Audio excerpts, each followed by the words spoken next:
Before I start this review, there's something that I feel like I need to get off my chest, a bit of a statement, and I'm going to do this at the risk of losing some followers, of alienating some of my followers.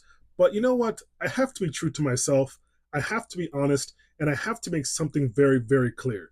And that thing that I have to make clear is that dogs are better than cats. There, I said it.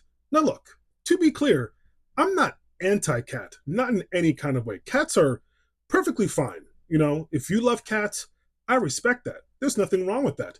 But dogs are way better. They're way better.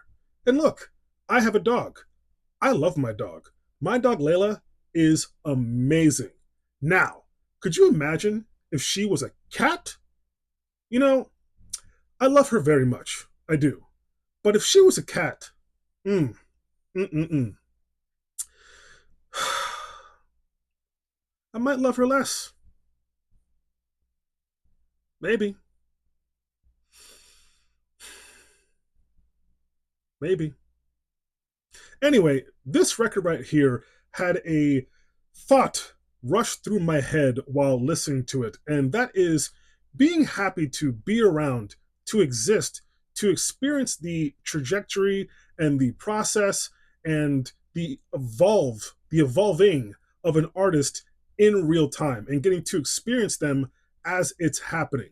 Now, when you're listening to, like, let's say, Joni Mitchell, if you were around for the beginnings of her, you probably at the time didn't know that Joni Mitchell was going to be Joni Mitchell.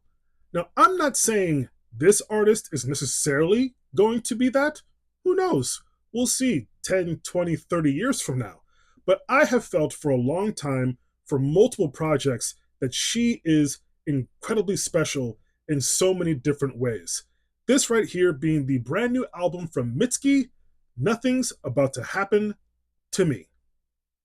Honestly, I can just listen to Mitski sing for hours and hours and hours. There's just something about her voice, something about her cadence and her delivery that just speaks to me in every single way. It's just so beautiful, breathtaking, elevating, and the cool thing about her as an artist from record to record, it's almost like she is opening another pocket within what she's already made. Like she can go from making a chamber dream pop record and then move on to that with some more new wave and synth pop, and then she'll move on to that and make something that focuses more on singer songwriter, Americana, some country elements. And now she opens up another pocket, another doorway, another chamber. And now you add some more heavier elements, some more slacker rock. It's a little bit darker, a little bit more gritty, a little bit more aggressive. And she keeps adding all these elements, one on top of another. And no matter what she does, it's beautiful. It flows. It's magical. It takes you places. And I just feel like she is kind of a borderline master of melody. There's something about her, the way she chooses to express herself, the lyrical content is so intimate and honest, and sometimes uncomfortably honest. Like it's just so in your face how she's being so vulnerable with you as the listener. And to me, I just think she's a treasure in a lot of different ways. The instrumentation on this record is incredibly lush.